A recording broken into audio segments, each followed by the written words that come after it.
This year brought massive wins and the hardest loss I've ever faced. And honestly, it changed the way I lead, the way I show up, and the way I think about life and business.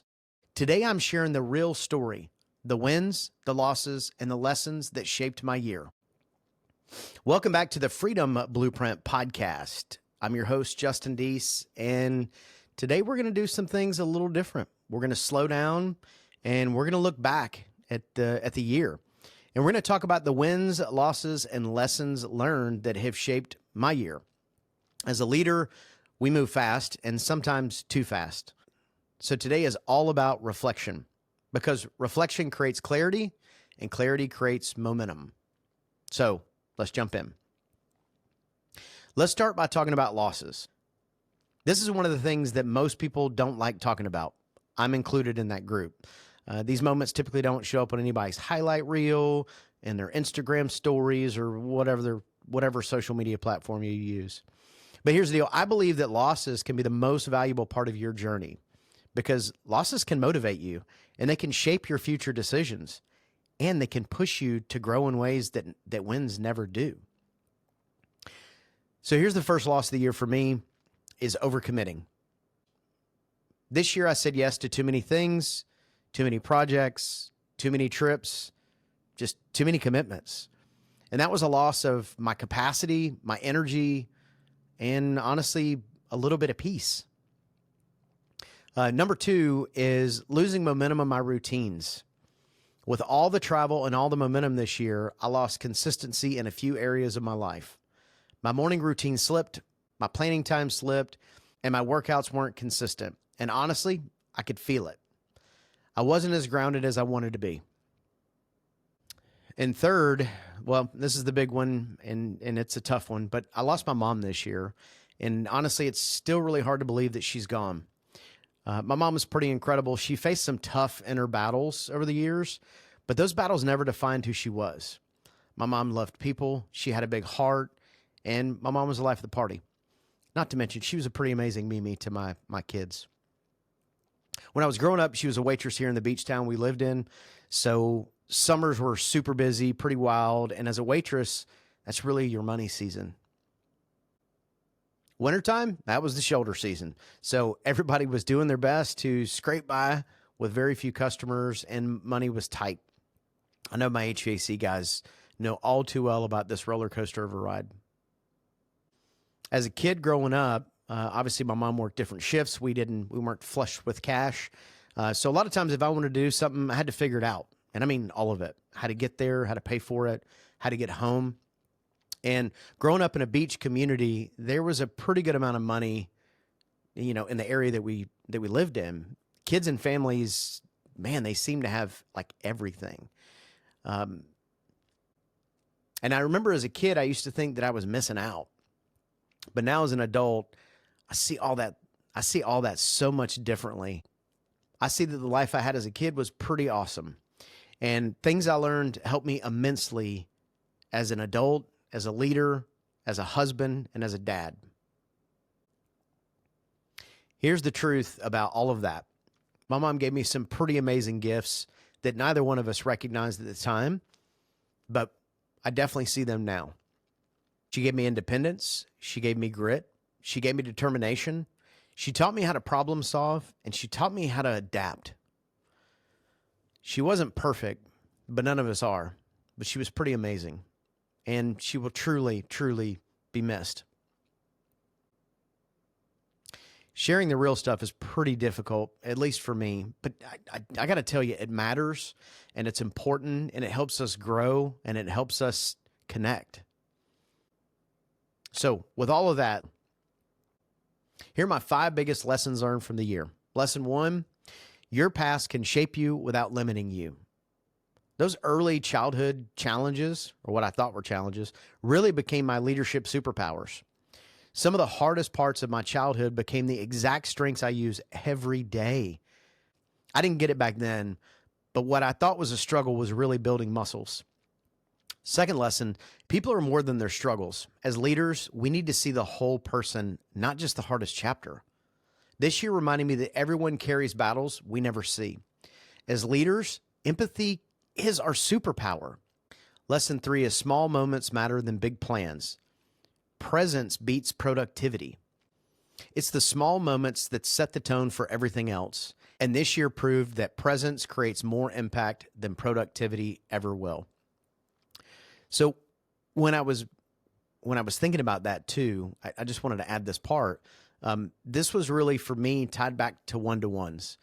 And it was about giving that presence and that stillness for your team to listen to them and see what it is that you can do to help them. Man, early in my career, I can remember telling team members, like, hang their crap at the door. When you come in here, I don't care, which, you know, is so inaccurate and so wrong in so many ways. But the truth is, I didn't know any better. Like, that's just what I thought leadership was. But that's not what it is. From a leadership perspective, if you're going to be a leader, I highly recommend you be a servant leader and care about your people, not just from the financial standpoint, but from a personality and personal issue. Because the truth is, whatever they're struggling with outside your doors, they're struggling with inside your doors, whether you know it or not.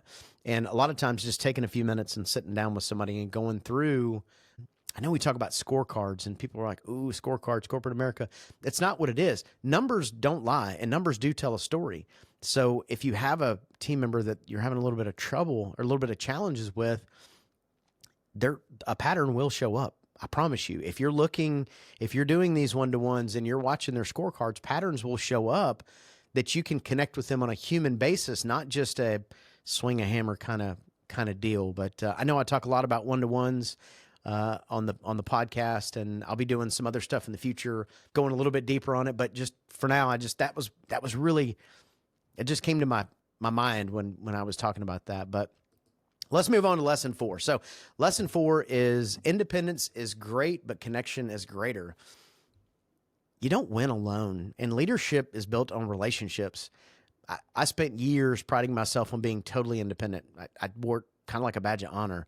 But the truth is, the best growth happens with people not alone. So I think about it like this. Think about giving a high five to somebody, right? And I'm going to give credit to Levi Torres from High Five Plumbing. He talks about, his business is called High Five Plumbing. And he talks about why they named it that and the transfer of energy, basically, you're giving to another person. And I don't know, I think about like good vibes. And man, giving a high five to somebody is a lot different than giving yourself a high five. Doesn't really quite do it. Unfortunately, I'm in a studio by myself, so I don't have anybody to high five. So if you're watching on YouTube, give me a high five. And if you're listening in your truck or cutting the grass or driving, give me a high five. Unless you're driving, actually, 10 and 2, man. I know you all drive 10 and 2. So, all right, lesson 5. Let's move on, because you know me, I will go down a rabbit hole. Lesson 5 is gratitude. Gratitude changes everything. Even in loss, there's gratitude. Gratitude brings perspective. It brings growth. Gratitude anchored me this year. It didn't erase the hard stuff and the hard things, but it definitely gave me a better place to stand. And when I look at the 5 of these lessons together, I can see how they shaped the direction of my year and the direction that I'm heading this next year and years beyond. They grounded me, they clarified things, and they reminded me what actually matters. Now, after talking about losses and reflection on lessons learned, I want to shift gears. I'm a positive guy, and so I like to talk about wins more than losses, but I think it's part of the journey. And so I wanted to share some of that stuff with you guys, but let's get into the good stuff. So, because really this year came with some incredible moments and moments worth celebrating, moments that fueled me and moments that created, again, momentum for the future, not just 2026, but beyond that. So let's talk about wins. One of the biggest milestones for our family this year was watching our daughter make this big shift from high school into this exciting and, as a dad, honestly terrifying and a little scary for Addie and Kristen, but the next challenge into being a college student, and not just a college student, but like living in the dorms and doing the whole experience thing. And it's been really cool to watch her grow and make that transition, and she's excelling, and it's really fantastic to see. So that made Kristen and I officially empty nesters, which kind of seems weird to say because I think empty nesters, I think of old people. I don't think I'm old. I don't know. Maybe I am. But nevertheless, made us empty nesters. And once that happened, man, we started traveling a lot. Since July, we connected and reconnected with leaders all over the country. And we attended 6 or 7 industry events. We attended some workshops, and we completed 3 on-site visits with different clients. And it truly energized the second half of our year. Another big win was shifting my focus. So Leap Service Partners was the company that we sold, the private equity group that we sold Paradise Home Services to a couple of years ago. And after working with them for a few years, I really felt called to focus my energy on really helping other contractors grow, right? I wanted to spend more time on the podcast. Like there's just other things that I wanted to work on. I'm still working with them a little bit, helping them with some things, but full time, I'm not on the team anymore, which is great. It's great for me. They're an amazing team. If anybody's looking to find somebody to partner with their business or sell their business to, I recommend them, man. And you're welcome to reach out to me, and I can give you all the info I've got about it. But I do want to give this shout out for anybody looking to sell their business.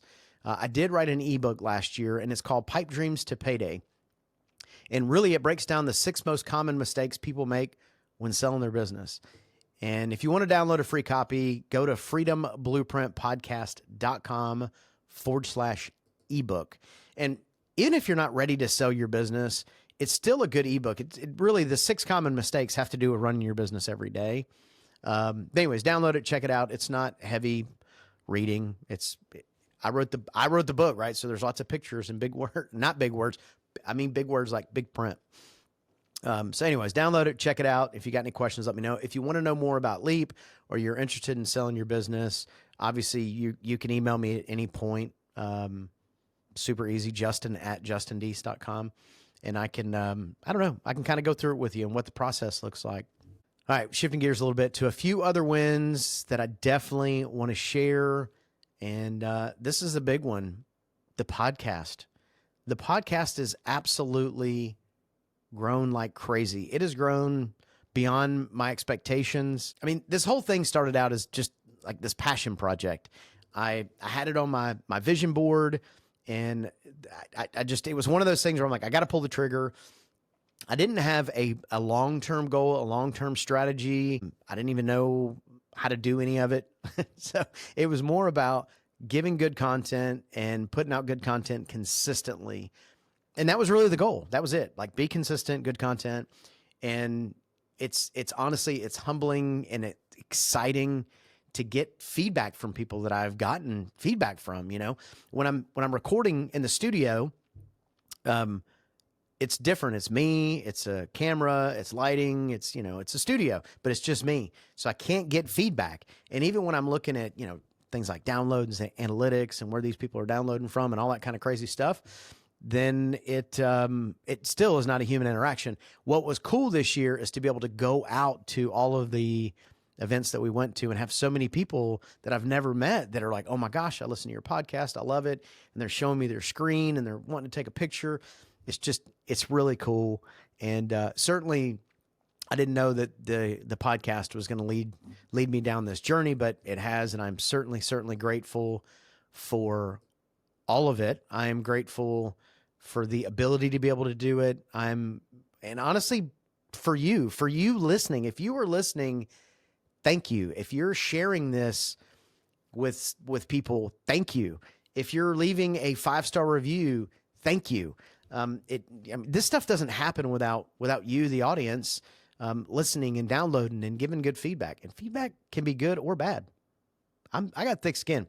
So if there's something I'm doing that you don't like, or you think that there's something I could do that's better, I'm always open to feedback. Doesn't mean I'm going to change it, but it does mean I'm certainly open to feedback. I'm not an expert. I am pretty good at running home service businesses. My hobby side hustle is this podcast. So, but anyways, just again, I can't say it enough. Thank you, all of you listeners, for making this such a cool thing. Another big win this year was we hosted our first live event. I say our first, it wasn't our first live event we've done. It's the first live event that has just been us in our hometown. Anyways, it was really cool. And anytime you do that, you really don't know what to expect. You don't know the turnout. And it was incredible. And the feedback we got was amazing. So much so that we are going to do another one in 2026, specifically April of 2026. And so listen, if you're interested in attending and coming and hanging out, go to freedomblueprintlive.com and you can check out all the information about it. This year it's at Pensacola Beach. So we are on the beach in a beautiful resort and we're pretty pumped about it. I will say, being from Pensacola, spoiler alert, a little bit of a spoiler alert, being from Pensacola, this is the home of the Blue Angels. This is where the Blue Angels are based out of. So I will say there will be some Blue Angel activity happening at the show this year. So I'm really excited. I won't get into too much more detail, but if you want more information, go to freedomblueprintlive.com. You can check out more info or go ahead and grab a ticket before it sells out. It did sell out last year. Again, you don't know when you do the first event, and it did. It sold out. So I'm anticipating this year will sell out faster. But yeah, so get your ticket, and I can't wait to see you and hang out. And if I've never met you, I can't wait to meet you. And if I have met you, it's going to be awesome to hang out again. So one of the other big wins this year, and this is a favorite personal / professional win, has been watching Kristen's business grow. Man, the virtual CFO for the trades has absolutely taken off. And when she first started the business, it was going to be just her. And then quickly she realized that, customers demand you grow, right? And there's a good story. I think I've told it here on the podcast before of, this has been a number of years ago. Chick-fil-A was in a boardroom and these investors were pushing Kathy Truitt, who's the founder. Unfortunately, he's passed away now, but was the founder of Chick-fil-A, and he was still the CEO or director, chairman of the board. I don't know what his exact title was at this point, but he kept saying, these investors are saying, we got to grow, we got to grow, we got to grow. And Kathy Truitt, who's a pretty mild-mannered guy, like just slammed his hands on the desk and said, we will grow when our customers demand it. Like, demand it. And they have. So the point I'm getting to with that is Kristen's business and the people that work with her have demanded her grow her business, and it's been amazing to watch it. She has added additional team members. She's even started adding new services like bookkeeping. And it's just amazing to watch her build such an incredible team. And really, during our entire entrepreneurial journey, I'm usually the one that's building the teams, but yeah, that's definitely not been the case this time. It's her, and I can't even say it enough. It has been so impressive to watch her grow this team. So really, really cool. So as we close out this year, I want to give you a little bit of a simple action step. Before you step into 2026, or whenever you listen to this, even if you're in 2026, take 10 minutes and write down your biggest wins, your biggest losses, and your most important lessons learned from the year. I got to tell you, I think you'll be shocked with the clarity that comes from doing this exercise. I certainly know I was, and it took me a few minutes to get started. Obviously, the loss of my mom, that's top of mind, still top of mind.